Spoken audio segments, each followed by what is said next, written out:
Welcome to Journeys into Enlightenment with Janet. Join Janet and her friends as they gather at the intersection of consciousness and self-experience, what being consciousness in human form is all about. Access heart-centered awareness with them and feel the difference in the moment that will last a lifetime. Hello, and welcome to Journeys into Enlightenment with Janet. I'm Janet Barrett.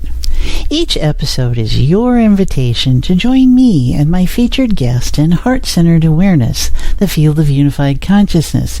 It is being present now as active transcendent reality.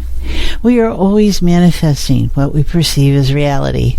It is a moment-to-moment projection.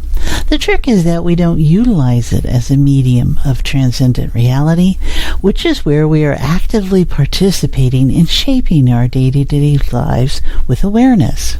Our quantum realms that we call spirit, infinite, divine, consciousness, plays by different rules that our limited self calls reality. We are caught up in separation, where the quantum frameworks reduces to photons of light, a bit of biomass, vibrating in resonance and patterns of energy we call habituated thoughts and feelings, leading to behaviors we call self.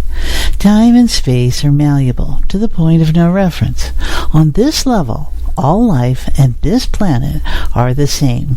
The life forms and designs may show up looking different, but we are all the same deep within. We share together with every other human genetic memories of not only human creatures, but of other animal creatures and those non-form creatures that live among us. It is only our thinking we are different, and how we organize those thoughts into belief systems that creates the illusion of separateness. Together, we all make up the collective we call consciousness.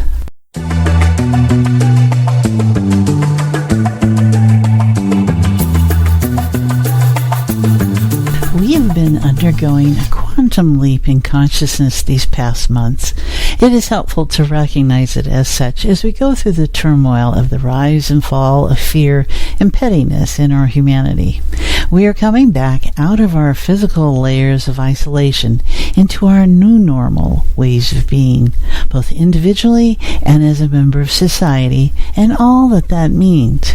We want to continue to consider the opportunities to be found in this virus. Joining me this time is Joanne Lefebvre Connolly, DVM. Joanne has been a guest before on our episode 13. She has her new book coming out the end of summer, Animal Teachings from Hayley's Angels Methods. She is going to share what lessons our fellow animals have to offer us, the human animal, and how we relate in new ways to ourselves, our communities, and this planet.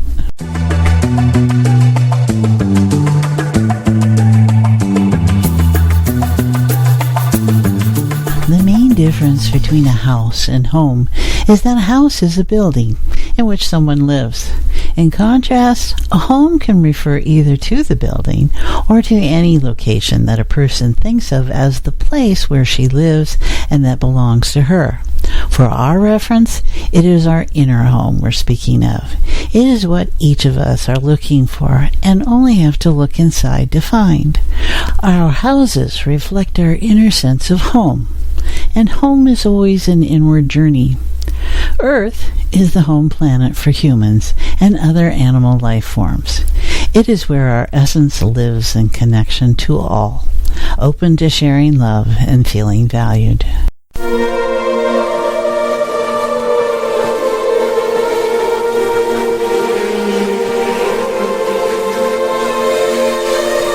Dr. Joanne Lefebvre Connolly, DVM, is a veterinarian promoting intuitive medicine for the mind, body, and soul. She grew up in Canada and graduated from veterinarian school at the University of Montreal in 2001.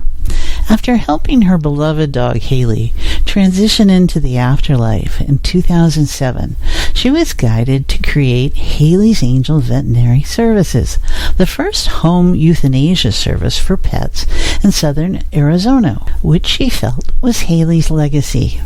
Dr. Joanne has since specialized in end-of-life care and counseling for the past 13 years. She has helped over 10,000 families find peace and closure regarding their pets' illness and passing.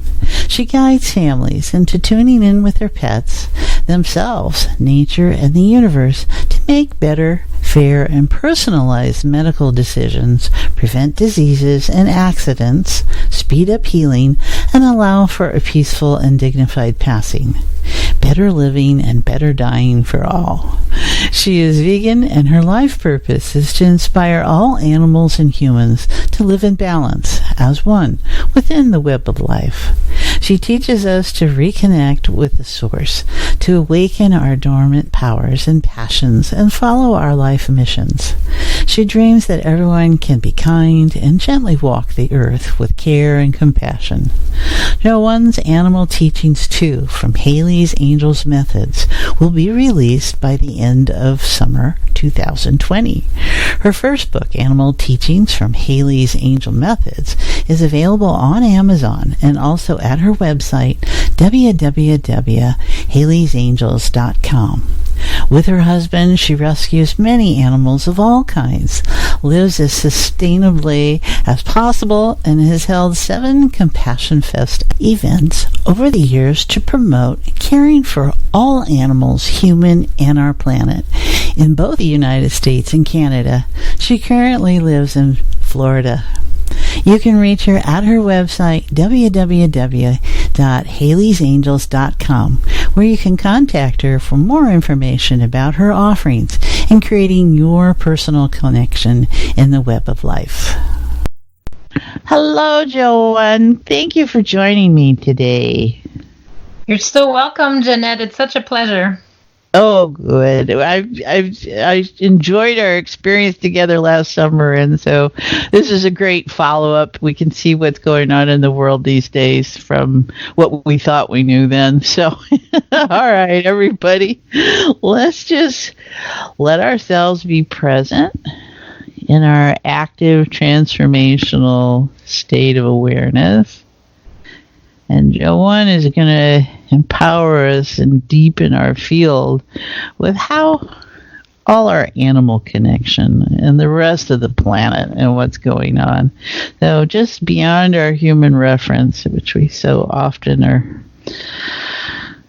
not appreciative of. But right now in this time and place, we're very appreciative of noticing how life around us is going on. So just be present.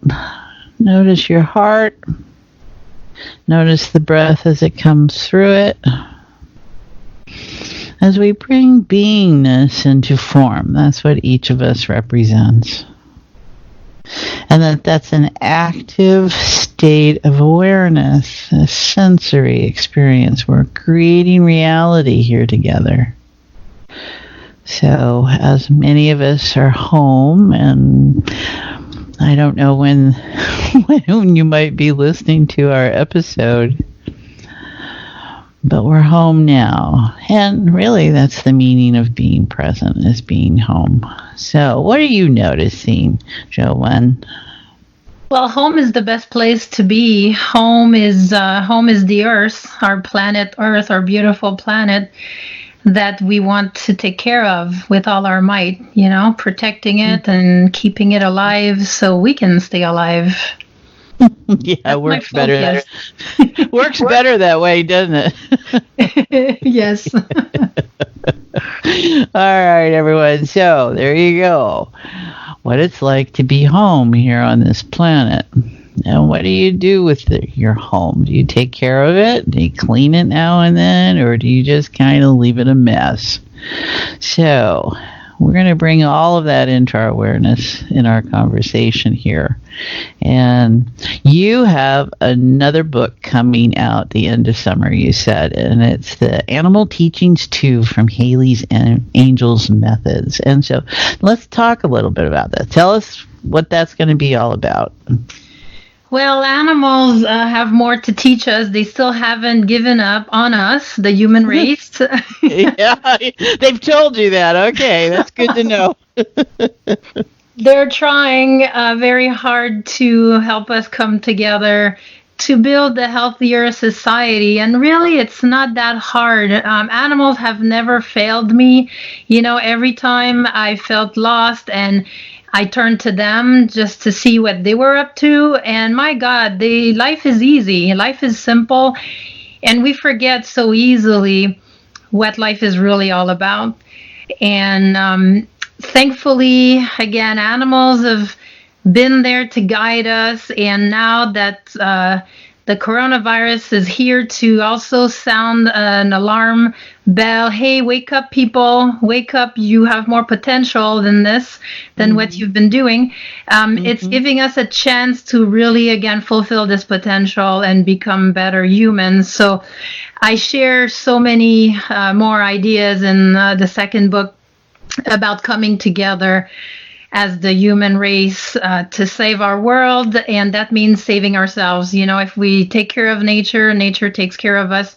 If we kill nature, well, we're not going to be here very long. So, but there's still hope. And the amazing thing is now with the virus that everybody is forced to stay at home. My God, it's that simple. The earth is catching its breath. The rivers are turning blue. The skies are coming back to, again, being blue. Pollution is gone. Wild animals are also stretching their legs, taking their territory back, which is now our towns, our rivers, our lakes. No, animals are coming out after we've encroached them and, pushed them in the corner. Now that we're forced to stay home, balance is coming back to the world, and humans can watch from their windows what life is really all about. Wow, something that comes to mind in just appreciating what's happened with the world's on end, right? And our refocusing that we're doing is as a society and realizing we're a global experience, that maybe that's just something we do regularly. Europeans go on siesta every afternoon because it's too hot, right? Well, what if we were geared towards just taking a break and everybody takes this collective rest, replenishes for 2-3 days, but because you're organized around that principle, business doesn't collapse and systems don't go to hell in a handbasket, and we just take a break. What an interesting idea, Joanne. I like that. The answer is always balance and together. In life, just remember those two words, really. Yeah. Answer right. All questions. So, and yes, we call it the rat race, modern society is the rat race. But seriously, rats don't even come close to the human race, what humans have done. And so I see, obviously, my hope is that instead of going fast, completely out of balance, and then we take a huge break of completely non-activity, we can just find balance instead of being at the extremes, no more extremes of all out and then nothing's going on, but always just that slow pace of the turtle, slowly but surely keep it up. And that makes more sense to me. We can definitely, same way we live life, like if you take each individual, and the goal seems to be making it to retirement. So you're spending your life working fast, making money. If you're lucky and you don't get sick or kill yourself before retirement because you overdone it, if you're lucky and you become retired, then you stop completely and you think that's what you want all your life, and then you become retired. And I've met so many retirees. I used to live in a community of retired people, and it was the saddest thing because they felt like they did not belong to the community anymore.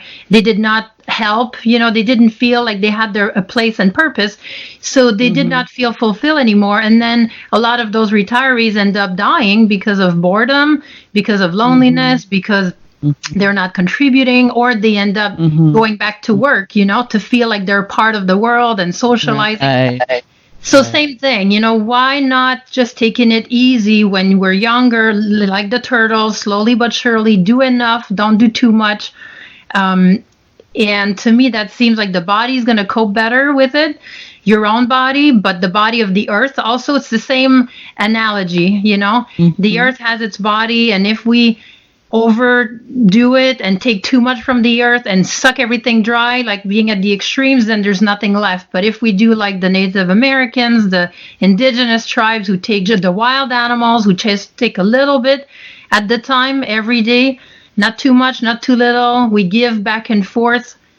That's the key of life. There isn't waste in those societies, which is what sounds like you're talking about to me. They take what they need and they use it, everything, even hunter animals, anyone who hunts, they use everything up. They don't leave the footprint of the body laying there, right? Yep. So everything gets used. And I think some of the things that I see in society right now that are so heartwarming is where people are repurposing companies and tools and skills, and there is this recycling that's getting appreciated, the waste, and can all be well intentioned, but it's really just taxing our resources so much. So this is giving us a chance to reorganize, I think. Yes, and so not leaving any footprints behind. Mm-hmm. So that's the first lesson for survival. If wild animals leave a scent of where they went, it attracts predators. So that's one reason to not leave any footprints behind, but also obviously not trashing the place, like you said, by cluttering it. It's our home. We want to take good care of it. And it brings the gratitude of the resources, being grateful that there are resources, so you don't want to waste them away. And, I work in the medical field, and the medical field is extremely wasteful. And I've always been the crazy one, saving masks, saving gloves, saving protective gowns. We use them once or twice, and I've been piling them up, like I can't throw this away. What if we have, an animal with a contagious disease, we can wear it. Like there is always a purpose for everything. And I've always been, again, the crazy one, well, now what is happening? We've thrown away so many things that we could have saved up all these years that were still good. And now we're fighting to find, we're running out of supplies. So that really saddens me that we have to learn in such a difficult condition where it's life or death. People are dying every day. And it's really sad because unfortunately, we're learning when it's painful, but we could have done better. We could have prevented this. Our greed, our, feeling of, hey, we're king of the mountain. Nothing can shake us. Nothing can destabilize us. Well, guess what? We should always fear nature because nature has the last word ultimately. Well, a little tiny cell is kind of doing this in, and it's really just bringing awareness. It's a cell of awareness. And so I tend to look at things in that framework and, what do I become aware of? So everyone just be noticing. And let's see where we are with our idea of recycling things. And if something is made, then something is taken apart. It's used and taken apart. That's kind of the way nature works, I think. So, and, you have different levels of life. And so an animal goes down and the lion eats his part and then the vulture eats his part and somebody else, it's all used. So just notice what it's like to be present right now on this earth. And feel if you feel like you're sitting on the top of it, or if you feel you're in part of it, you're as part of it. That the nature around you is present and you can feel it. Or if it's a strange place, it's not. It is our home. And societies are set up around all kinds of different principles, but one thing is safety. That's why we have society. We do better together than apart. So, yeah, there's a lot of shift there, Joanne. They can We're feel definitely that. part of the cycle, part of the cycle of life and cycle of nature. And we are here temporarily, we know how it's going to end. And I think really the message is to be part of that animal kingdom, because humans are animals, and we need to honor that more. We've most of us as people have lived as animals in past lives. We still have a lot of animal behaviors in this current life, and really just joining back the animal kingdom and honoring who we are, what kind of animals we've been. People have different personalities, different physical traits also, which is really fascinating. And I talk about this quite a bit in my second book, how to figure out, how to remember which animal you've incarnated, because it helps you live better today. I've met one of my favorite things to do is to help others, figure out who they've been. And there's so many guidance, messages of guidance, really. And when you look at somebody, just their little personality traits, and a friend of mine's was a crab in another life, and she wears her hair like a crab. Really? And feet like crab hair, crab legs. And she loves to walk on the beaches, like walk on the beaches. She's not like a big swimmer, like somebody who lived as an orca. She's very crafty with her hands too. So I really felt like she had little claws, like when I was trying to figure out who she was, and I put it all together. So so finally, ultimately, I tell her, you got the crab comes to me. You seem like you have all these little legs, and you're socializing on the beach with the other. She's very social. And then she brings she lifts her shirt and she shows me her crab tattoo that she's had for decades.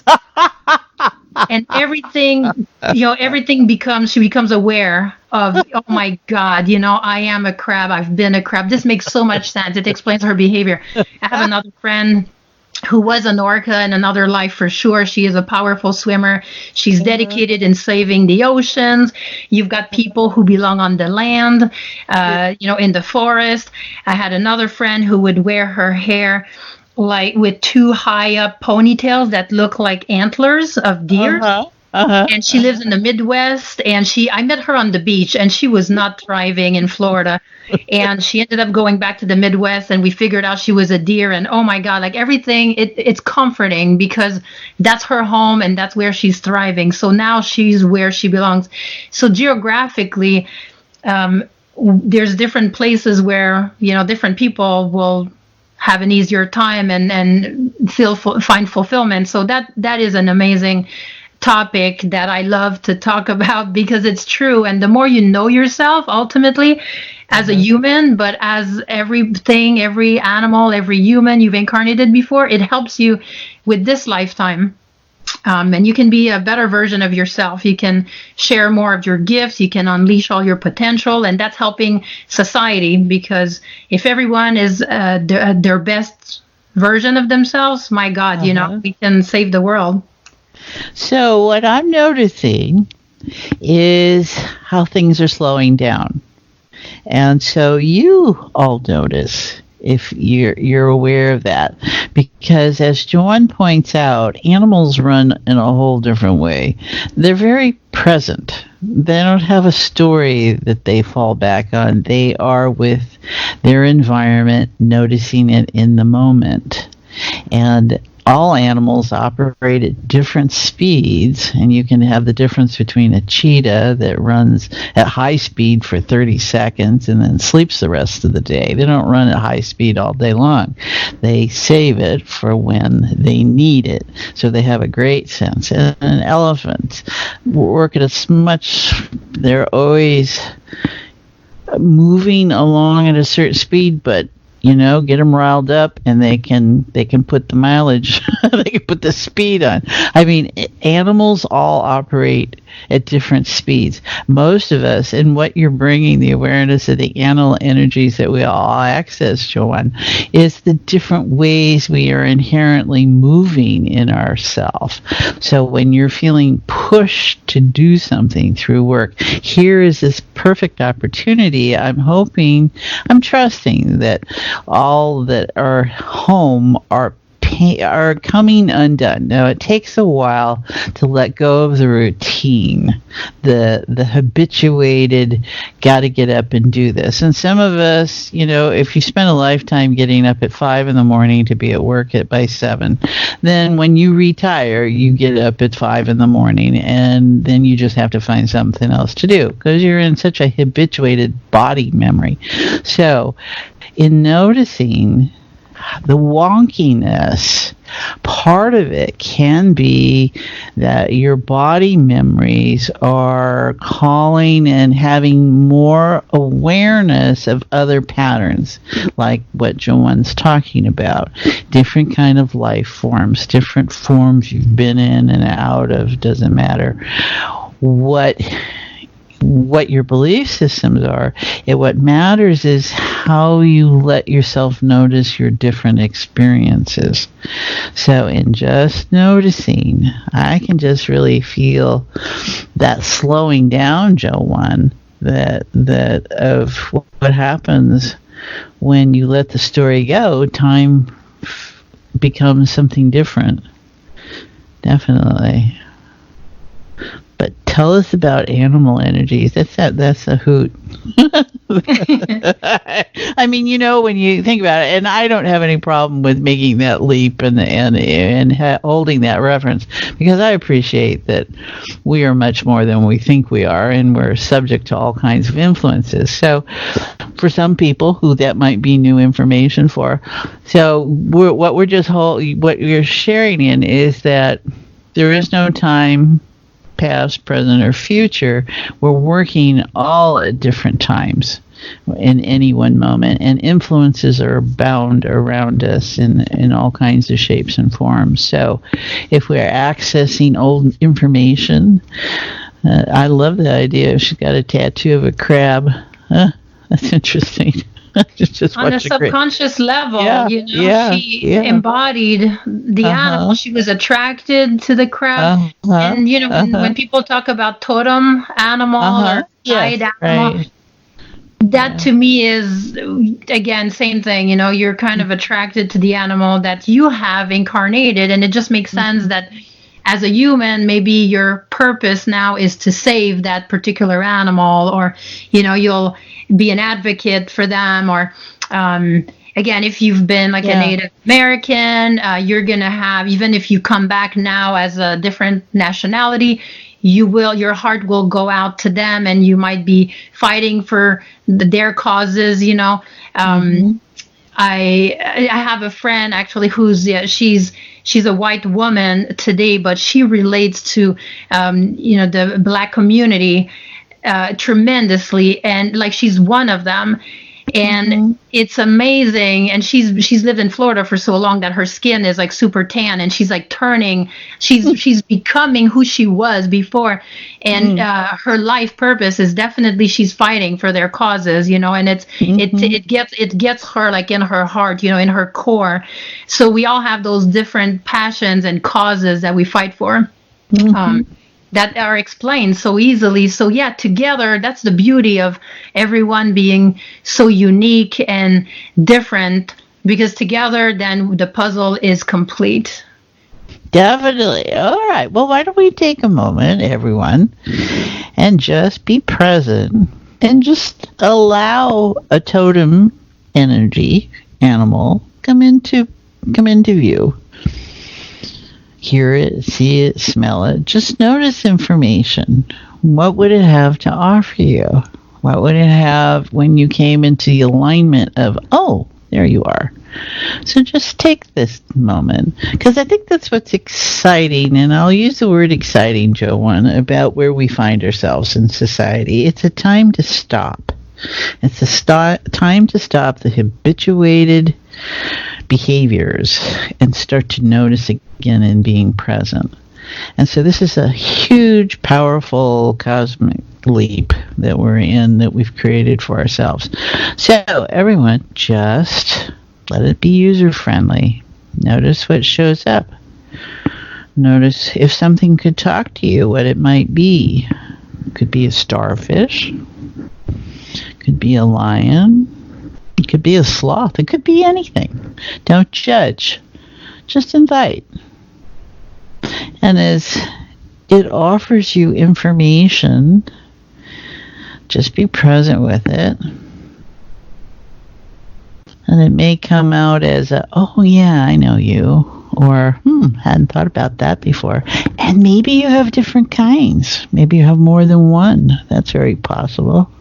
Absolutely. And I think that as we go through our life, which has many chapters, one of your chapters, you might behave more like the lion that you've been. You might eat chicken, you might live on land, and then you're growing into the next chapter where possibly you attract the sea turtle that you've been before, because now you need that energy to support you, and you end up living by the ocean, becoming vegan, like a plant-based.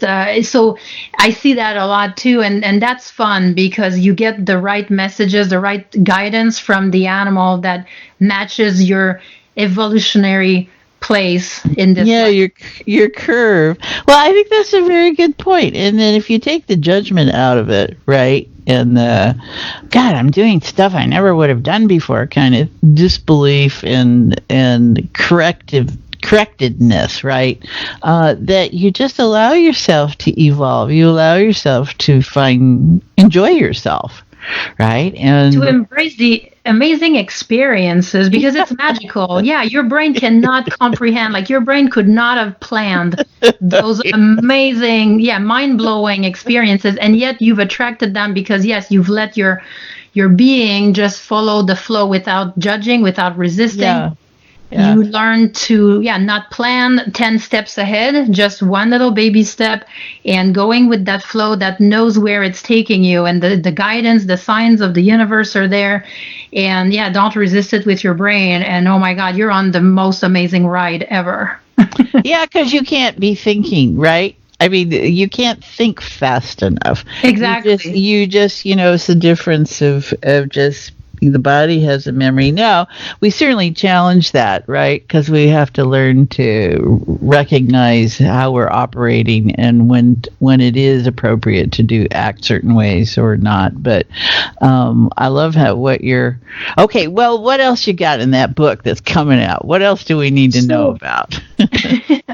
So that feeling of stability in absence of stability, when you let go of controlling your life and needing to know everything that's going to happen, which is what the virus, is teaching everybody right now, is let go of control because you are not in charge. And when you finally learn to go with the flow, I'm hoping that life, the new normal of our world, of our society after the virus, can be healthier, can be going again with the flow, taking care of nature, but really experiencing life with gratitude and with working as a team with Mother Nature and with the other humans, so we can reinvent our society from scratch, because that's what the virus is doing. It's destabilizing everything that we've known.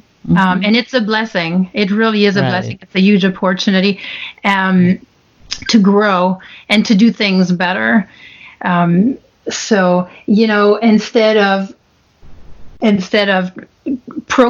breeding, if you have trouble becoming pregnant, why don't you adopt a child or an animal? Thinking outside of what you would have thought normally. Like, this is the perfect opportunity to look at all your options and look at it from the angle of, as a human, part of the human race and steward of the earth, protecting my home, what's best for everyone involved. Do we need to bring more people here? How about or animals? Those are the pitfalls of domestication. Domestication had a lot of benefits, being close to the animals, but getting too close to the animals have caused some problems too. And actually, scientists believe that most pandemics that have decimated the human populations throughout history have always been linked to too close of a connection from humans to wild animals. Again, so in the ancient times, it was domestication and farming animals. Animals gave us diseases. Now in the modern times, we're completely destroying, their territory. So we're putting even more pressure on the wild animals. The wild animal markets. Again, so it's fascinating because from all angles that I look at it, it all brings us back to balance and saving ourselves. We need to be in this together.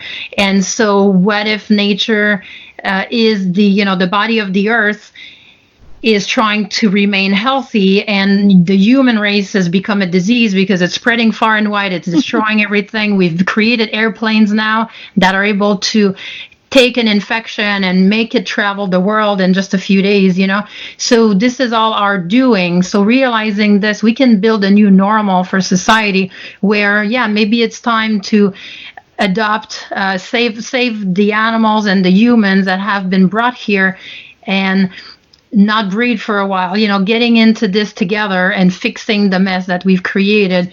And there's so many ways to do this, living simply, planting a tree, go shift the energy right away. Like, don't kill the next spider that you see. Stop spraying your yard for bugs, little things that are an amazing shift in the energy of the planet, of the world, that we can all do. So it's simple. And my best advice, like you and I talked about last time, go hug Mother Earth.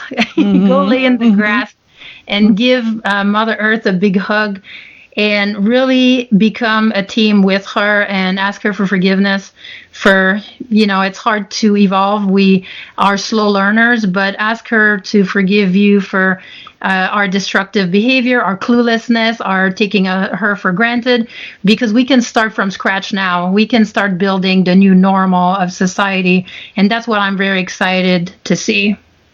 Yeah, I think if we, the one things that separate human animals from other species, I think, is that we can have a sense of entitlement that you don't see demonstrated in nature, I don't think, too often, or I haven't seen that on a documentary yet. And that sense of entitlement creates so many problems because it creates ownership. And when you're, as opposed to stewardship. So you're not in alignment with flow, and that's where the balance gets out of whack, I think. So what I'm noticing is that sense of entitlement has taken us down a path, and I don't know if humans how they balance that out. We have to find a way to balance that out. No one's better than the other. And if you don't have the lower man on the totem pole, then you're not higher up. So you're just maybe taller. So, and you're going to see a different perspective than the one that you're standing on top of.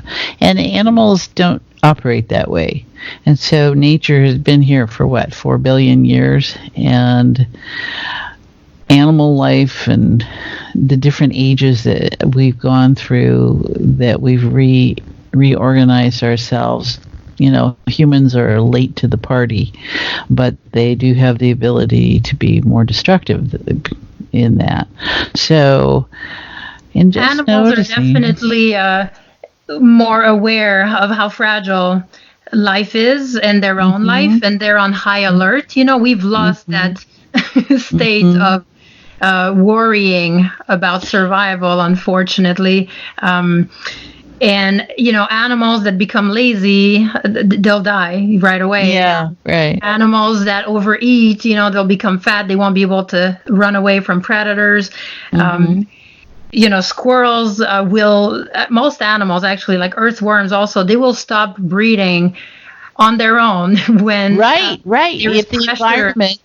environment cannot sustain them, so Exactly. they're in some kind of reference Yep. with their environment, that that this is a relationship, and it may not be a thought process, but there is certainly, we see that a lot. I mean, that instinct that they have, that we've lost. Yeah. Yes, that we've kind of let go of, and in our goal to not want to die. Right, I think that comes down to it. We set up all this stuff because we don't want to die, and this is part of the out of alignment that we are, because everything comes and goes, and it evolves, and it changes, and it stays the same. It does all kinds of things in that.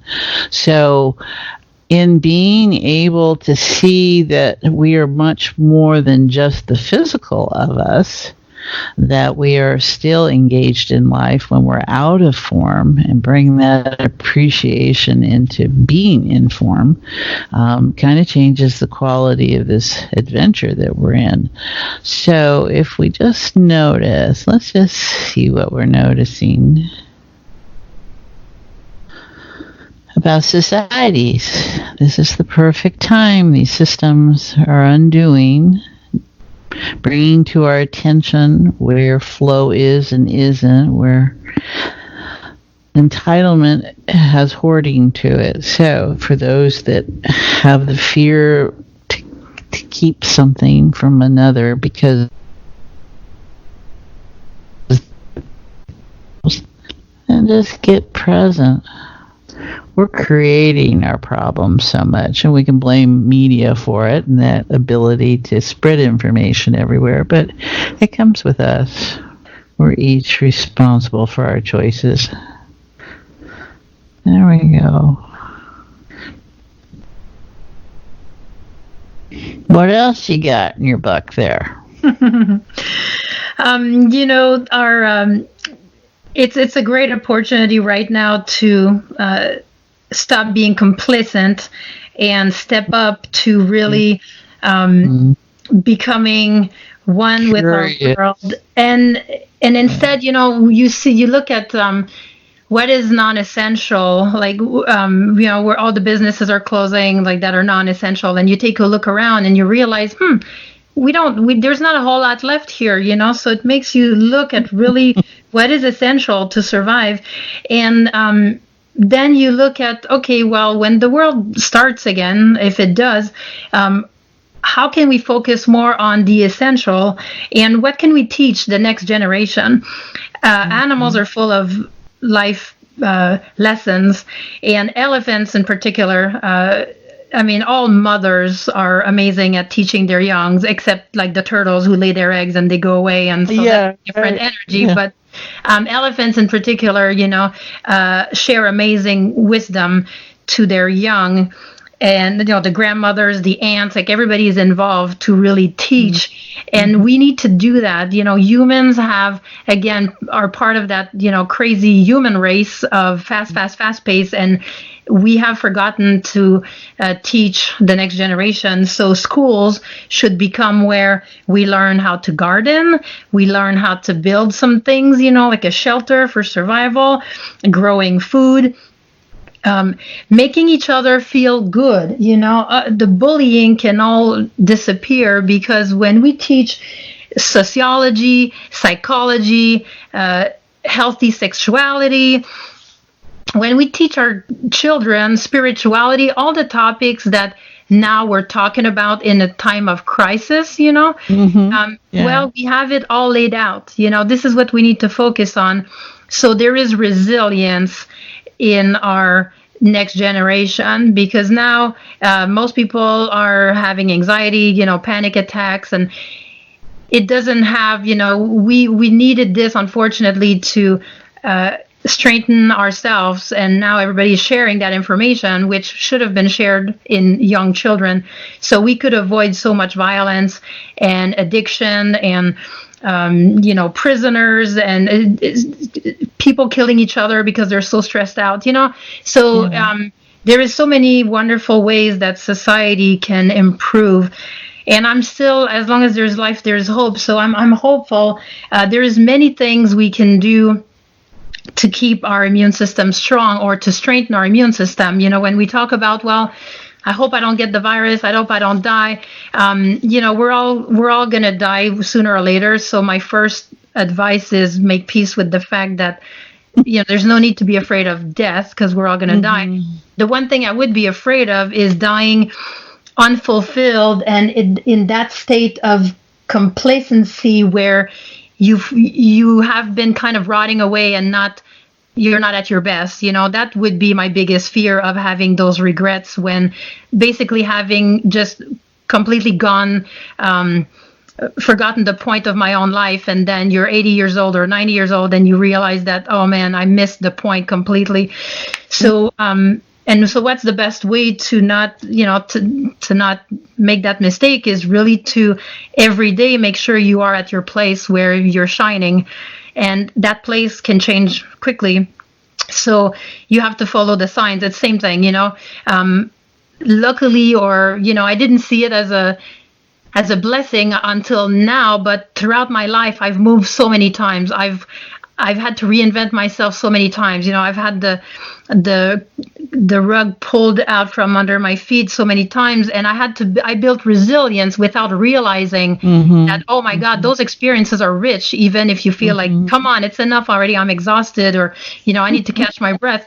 But now I'm realizing how, wow, the virus happened and my life hasn't really changed much, because I had learned all these skills that now I'm helping others cope better so they can see the blessings and what's happening. So being fulfilled every day and feeding your soul, when you find your place, that is the best thing to strengthen your immune system. To when you feel like, your body follows your mind, when you feel strong and you're shining and you're making a difference in the world, and this is you're living your passions, that's amazingly strong. If you're a singer, well, you should be singing, because your voice will help strengthen your whole body. We need to hug more. Now it's digital hugs, but we can hug animals because they're not contagious, but just hugging and telling one another how much we love, each other, that releases good hormones in the body, and it strengthens the immune system. Obviously, we want to sleep well, spending time in nature, like we've talked about. Nature will take care of us. Nature has not given up on us. It's trying to save us by waking us up. So spending time outside to really fill our body with that vital flow of energy. The sunshine, it's so powerful. It makes you feel alive. It feeds all the cells in your body. So that is another wonderful way to keep living, And so, and if you end up dying from the virus or from anything else, when you die, the goal is that you feel like, well, you know what? I was at my place when I died. I was fulfilled. This was my time. And that's it. I love how you're reminding us, and see, this is for all of us, right? Just notice, everyone, about how to use your time. How to use, we won't go back to what we were, and we need to let that go. This is happening long enough in order for us to see where we've come from and to make new choices. And what Joanne's reminding us is how to be present. You're not going to go out in nature to run. You're going to go out in nature to connect, to nourish.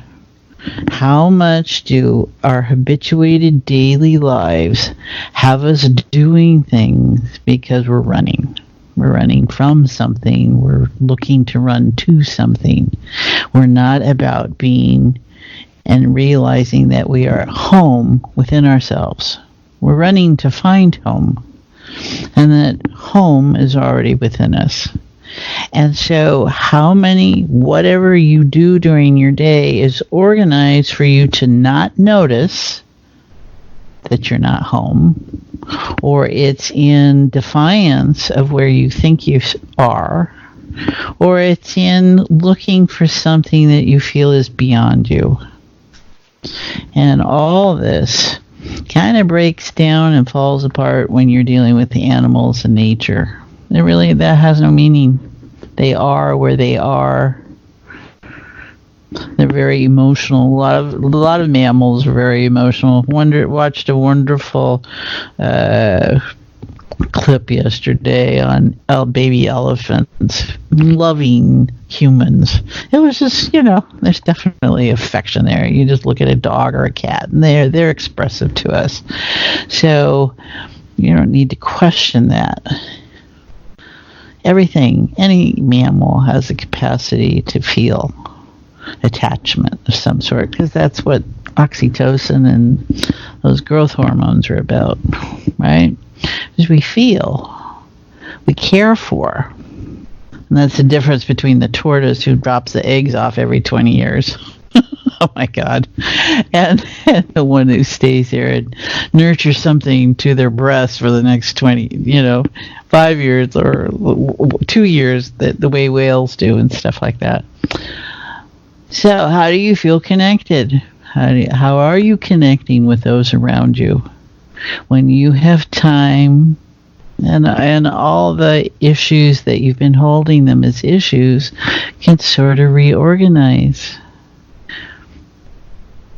We're finding community at a distance. We're finding how we're connected. We're finding how vibrational information is so powerful these days. And it's not that it hasn't. It's just what we held at a level of awareness at. We are much more aware when you have to be at 6 feet or 20 feet, because you realize that you're putting something out in the air around you. Most of us don't hold that in awareness. And so how different will your life be when you understand how connected we are, how we're sharing the same air, how this is blowing out into the ocean and coming back at us. Yeah, it's a lot to think about. And so to take it out of a stress place, invite yourself to just let go. All those things you thought were you, let them relax. All right, I'm feeling the animal vibe. Go for it. What else you got there? Well, like you said, home is within, most importantly, within our body. And so one of the best thing anyone can do right now, and it's safe to do, is hugging your own self. And we don't do this enough, and some people never do it. And it is so powerful and so empowering when you realize that, this is me with myself, and that's kind of all I got. I was born here, me with myself. I will die, I'll still be me with myself. And that's the one thing I can count on for sure. So you discover that loner power of, what do you have? What are you made of? And taking care of yourself and remembering to just hug and feel safe inside, feel like, well, I'm going to do the best I can out there, and no matter what happens, I'll live each day like it might be the last. That's the only way to have no regrets at the end, and it's the only way to really push yourself to the maximum amount of fulfillment. And then you become a teacher for everybody else who look at you like, my God, which planet does this person come from? And it's contagious, and it's the best kind of contagious disease to share around. I think your point is well taken, is live each day as your last. Now, that is the old wisdom that's been around forever, and we run on assumptions so much that we're going to have another day. And we don't. We don't at all. So if we get present, and that's the whole thing about being present, is that you can expand your sense of presence, right? This moment. And it goes into another moment. But that's something that if we brought appreciation of right this moment, because this may be my only moment. Doesn't have to be, but if it is, I want to let you to be sure to know that I enjoyed our experience. If we start to shift that way, and that's the truth, because I have enjoyed my experience. It may have challenged me, it may have taken me someplace I wasn't aware of, but I had the experience, and if I can reframe it from a place of wholeness that says, okay, that's what that was about, then how I relate to people around me is going to change. How we relate to each other is going to change. Well, Joanne, all right, we're running out of time here. So, anything else we want to leave people with that you'd like to do, or? Lastly, I just want to empower everybody to become the teacher that they wish they had when they were younger. It's not too late. So the more we figure out for ourselves, what makes us feel alive, then we go around the world again, sharing, spreading this wonderful, contagious vibe of feeling good, of being hopeful. And, there's nothing more fulfilling really than putting a smile on someone's face, bringing hope to someone's life, making everyone feel valued and loved. And I don't care what these people have done. Nobody is perfect here. So I want to help. Really, we all need love, and we all need to feel valued and that we matter. So I hope that together we can really all bring that wonderful energy to one another. There you go. I think that's about as well said as it could be. Thank you, Joanne. Thank you. Very much. Yeah. All right, everyone. And her book will be coming out this spring. Is it this summer? Late this summer. So thank you, sweetie.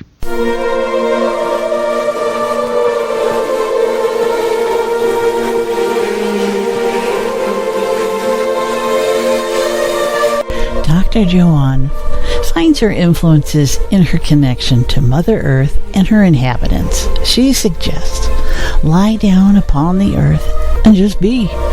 Breathe in and breathe out and feel the earth that you are part of. Walk in water. Offer no resistance. Visit a no-kill shelter for animals and be present. Visit and be present at a wild animal park. Support wildlife sanctuaries. Let yourself be moved. Open yourself to the connection that is already there, waiting to be recognized. Dr. Joanne offers us some simple guidelines to participating in the web of life. Some quotes are, be oneness, be greatness. Animals are the best teachers. Follow the flow of energy for better living and better dying. And you know best what's best for you.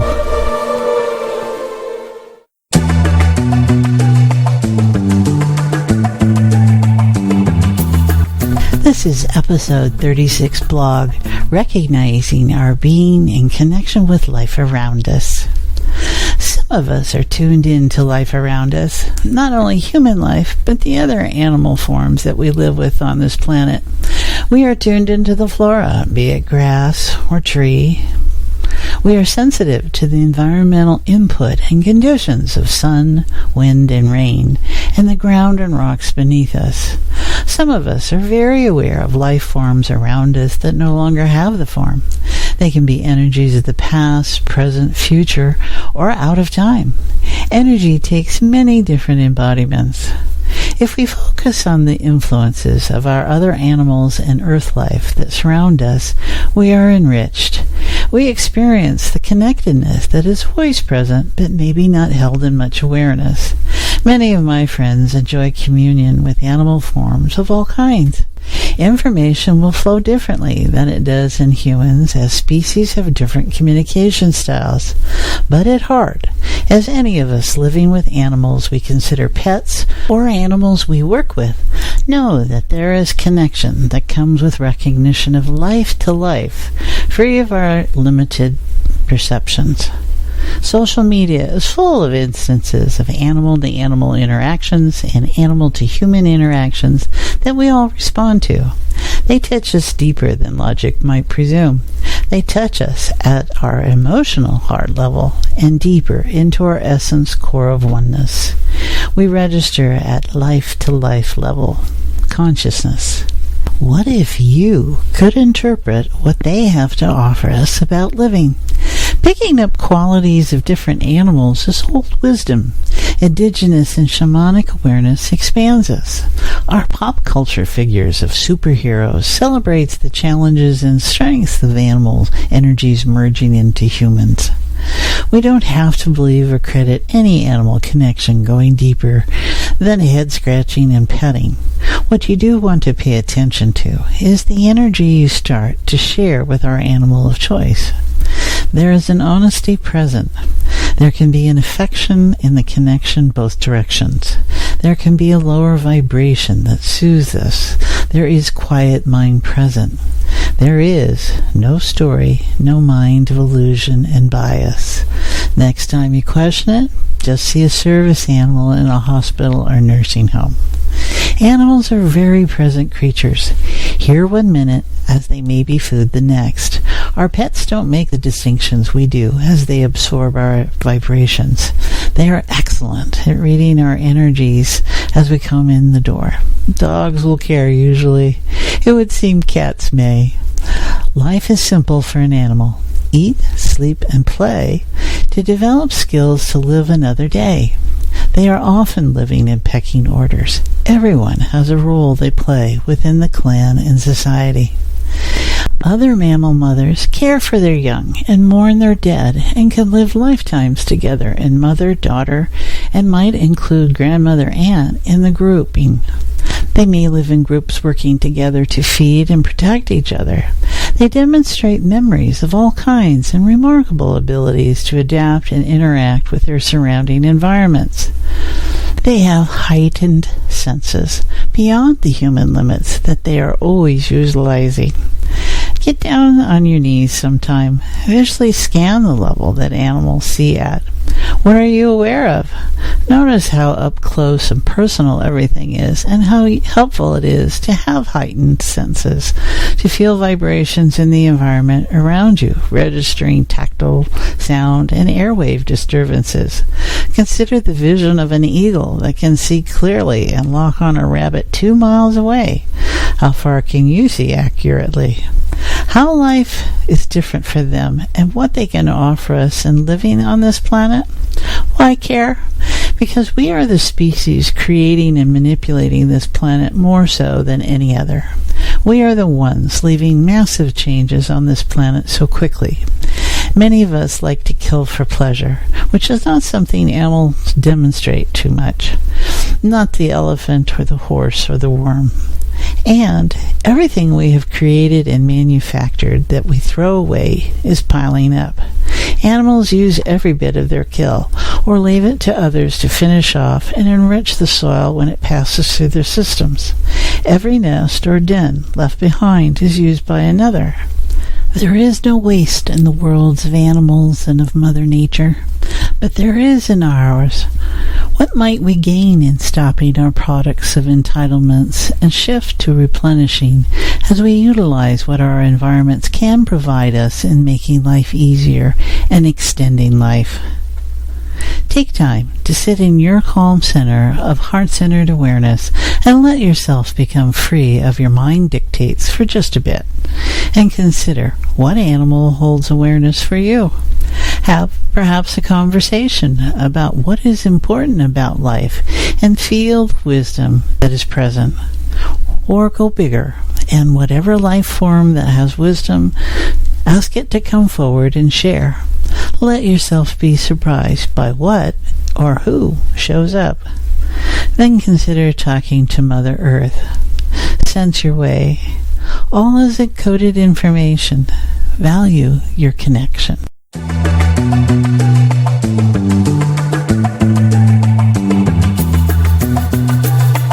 Basic to appreciating the treasure to be found in life and our fellow animals and this earth is appreciating what we consider Mother Earth to be. All the bounty of life we find on this planet is as unique as this planet is. We are part of this. We may find ourselves free to be outside our houses now, but we may not be in the rhythm or in connection with all that is being provided as we enter nature again. This is the perfect time to give thanks. Our Mother Nature is our featured meditation from Interlude, an internet retreat. It can be found at the extensive meditation archive at www.interluderetreat.com. Our Mother Nature. One of the easiest ways to change one's mental state from tense to relaxed is to visualize oneself in a peaceful scene in nature.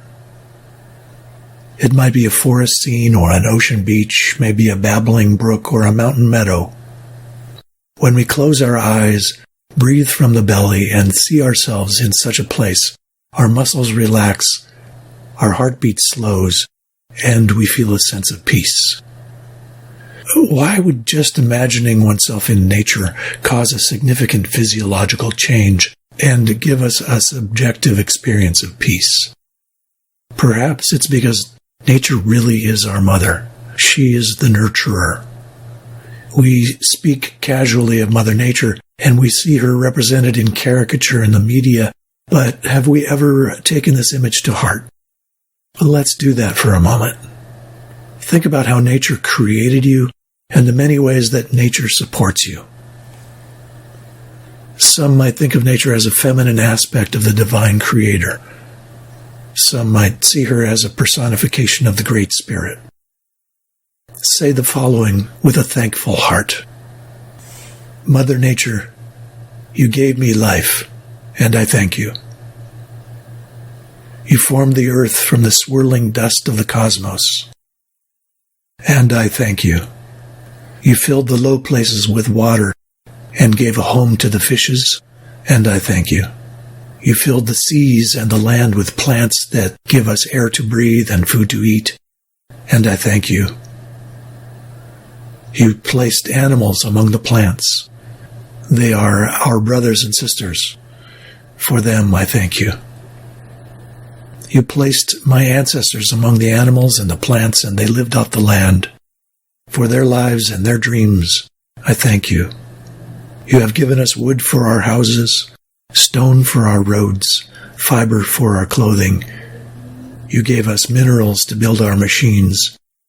You gave us the means to live in comfort, and with the tools you have given, we have built walls that separate us from you. I thank you for the comfort in which I live. I thank you for the tools of civilization. Grant that I may use them wisely.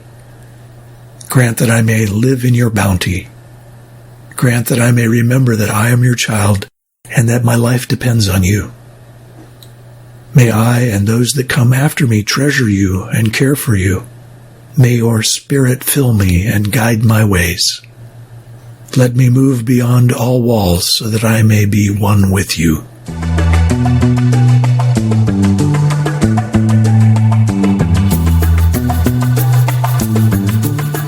You can reach Dr. Joanne at her website, www.hayleysangels.com, where you can contact her for more information about her offerings in creating your connection in the web of life.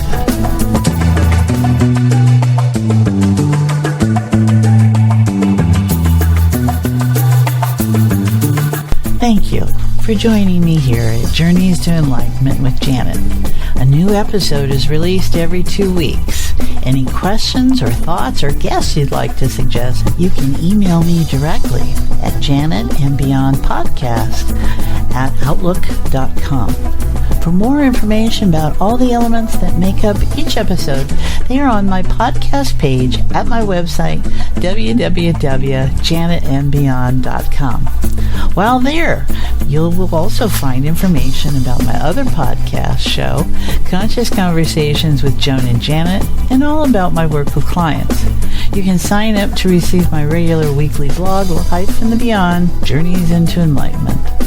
If you're looking for other regular opportunities to sit in heart-centered awareness with myself and others, you can join us in my Fuzzy Photons playground groups I offer on Wednesdays. Live interactive space via Zoom video conferencing. You can follow each episode of this podcast series on my YouTube channel, Journeys into Enlightenment with Janet Barrett. Till the next time, notice what feels different right in this moment. It is real, and it can last a lifetime.